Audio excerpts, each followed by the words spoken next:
Rusia diguncang gempa 7 magnitudo di tengah konflik sengit.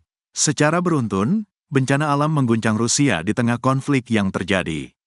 Rusia diguncang gempa 7,0 magnitudo hingga gunung api meletus. Gunung berapi Siveluh di Rusia meletus setelah gempa bumi bermagnitudo 7,0 pada Minggu, tanggal 18 Agustus tahun 2024, pagi waktu setempat. Laporan TASS, abu vulkanik setinggi 6 km membumbung di atas permukaan laut. Semburan lava panas juga keluar dari gunung berapi tersebut.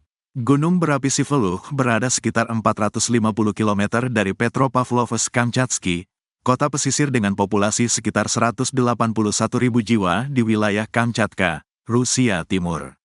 Gunung api ini meletus seusai gempa Rusia yang berada sekitar 88,5 km dari Petropavlovsk-Kamchatsky dan berkedalaman sekitar 48 km.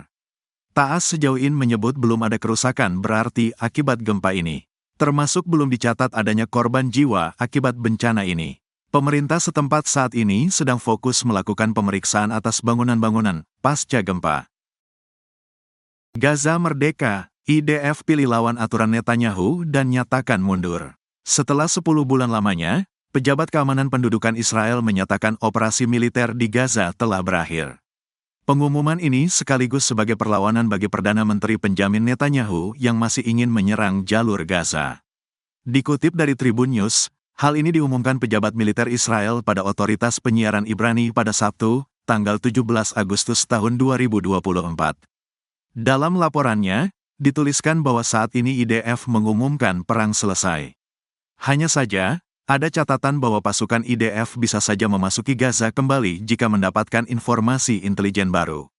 Dalam laporan itu, dituliskan pula bahwa Lembaga Keamanan Pendudukan Israel sudah mencapai kesepakatan untuk pertukaran tawanan.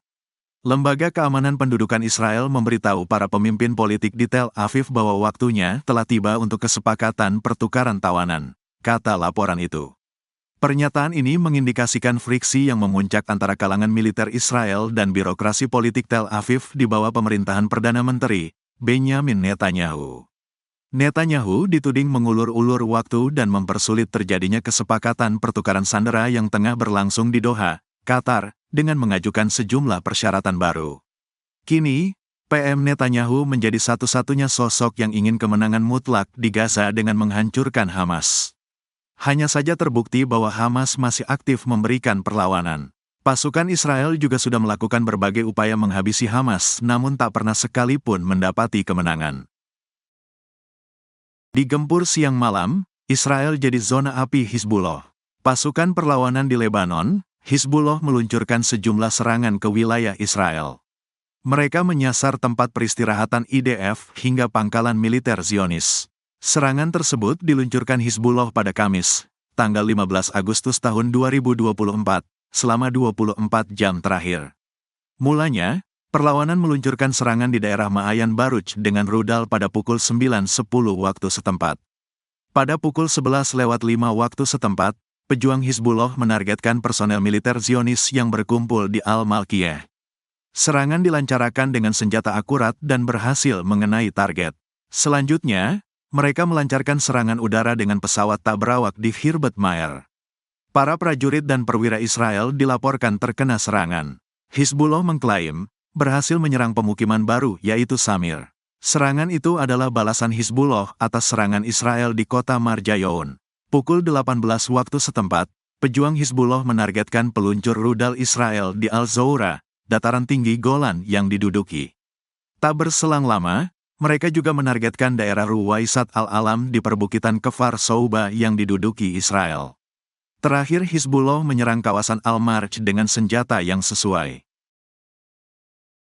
Bak punya nyawa 1000, sosok orang yang paling dicari Israel muncul. Muhammad Jaber Abu Suja, orang yang paling dicari tentara Israel tiba-tiba muncul ke publik.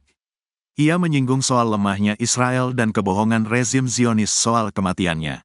Muhammad Jaber Abu Suja sendiri merupakan komandan Brigade Tulkarem di Brigade Al-Quds.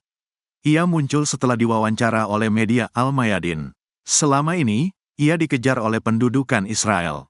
Bahkan, tentara Israel gagal membunuhnya 3 atau 4 kali, setelah menjadi sasaran operasi yang secara khusus ditujukan kepadanya. Setelah operasi tersebut gagal, pendudukan Israel melanjutkan invasinya ke Tulkarem selama 55 jam. Bahkan, Zionis disebut menyebarkan rumor telah membunuhnya. Namun, beberapa jam kemudian, pendudukan dan orang-orang yang dicintainya terkejut bahwa ia masih hidup dan sehat. Dikutip dari Al-Mayadin, Abu Suja lantas menyebut, Israel lebih rapuh daripada jaring laba-laba, terutama setelah semua kerugian yang telah dideritanya.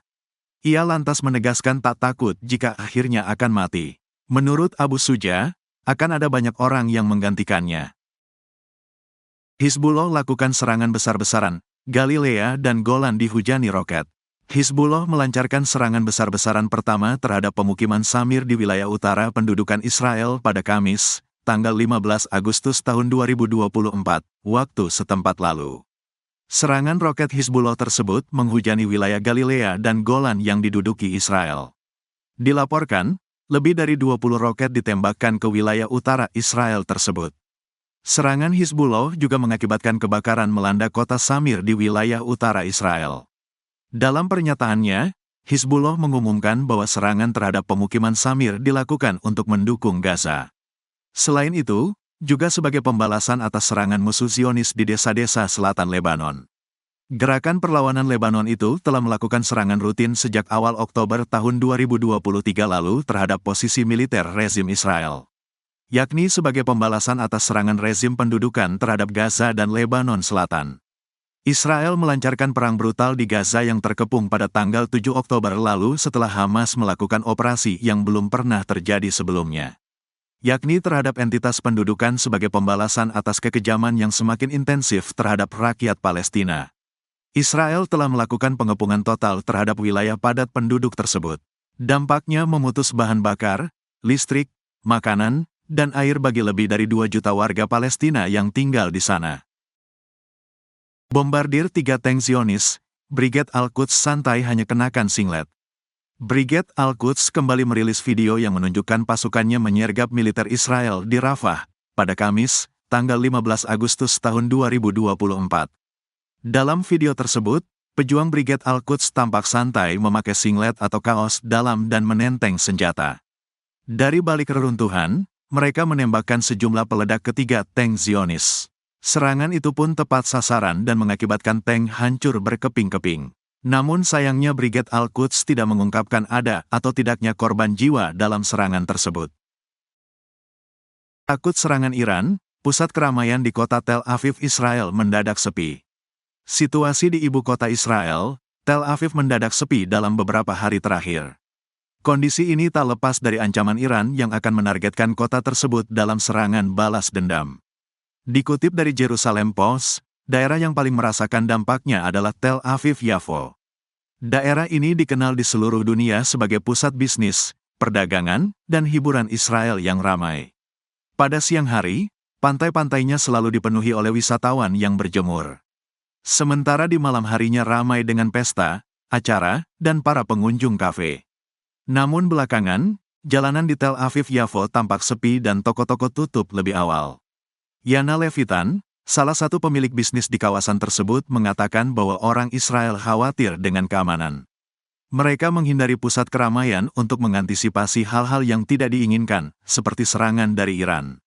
Saya merasakan dari jalan bahwa orang-orang khawatir berada di sini, berada di Israel. Orang-orang Israel khawatir berada di kota tua Yafo khususnya, kata Levitan. Sebelumnya, Iran menuduh Israel sebagai dalang pembunuhan pemimpin Hamas Ismail Haniyeh. Bagi Iran, serangan yang berlangsung di Teheran akhir Juli tahun 2024 itu adalah pelanggaran terhadap kedaulatan negara. Sepanjang perbatasan Israel dibombardir Hizbullah, barak Zionis dibakar. Pasukan perlawanan di Lebanon, Hizbullah membombardir lokasi-lokasi Israel di sepanjang perbatasan Lebanon-Palestina. Dalam sehari mereka melakukan 6 operasi militer menyasar tentara dan barak militer Zionis. Hizbullah terus beroperasi di garis depan utara, menargetkan perkumpulan prajurit, peralatan, dan lokasi militer pendudukan. Dikutip dari Al-Mayadin, serangan ini diluncurkan pada Selasa, tanggal 13 Agustus tahun 2024. Perlawanan memulai serangan pukul 8.35 pagi waktu setempat. Mereka menargetkan peralatan mata-mata di situs militer Masgaf Am Israel dengan senjata yang sesuai dan menimbulkan kerusakan langsung. Selanjutnya, mereka menargetkan pertemuan tentara pendudukan Israel di sekitar Barak Metat dengan roket. Seperti sebelumnya, serangan tersebut juga diklaim menimbulkan kerusakan langsung. Hizbullah kemudian melanjutkan serangan pada pukul 1.45 siang waktu setempat. Penempatan tentara pendudukan Israel di sekitar lokasi militer Sumaka di perbukitan Kfar Souba, Lebanon menjadi target. Lokasi tersebut diserang dengan peluru artileri dan diklaim tepat mengenai sasaran. Lebih lanjut, perlawanan yang didukung Iran ini juga menargetkan lokasi Ruwaisat al-Alam di perbukitan Kfar Soub. Rudal salvo juga ditembakkan di pos terdepan Jal al-Deir. Menanggapi pembunuhan Israel di kota Barasit di Lebanon, pejuang perlawanan Islam menargetkan pangkalan Gunung Neria dengan salvo roket Grad.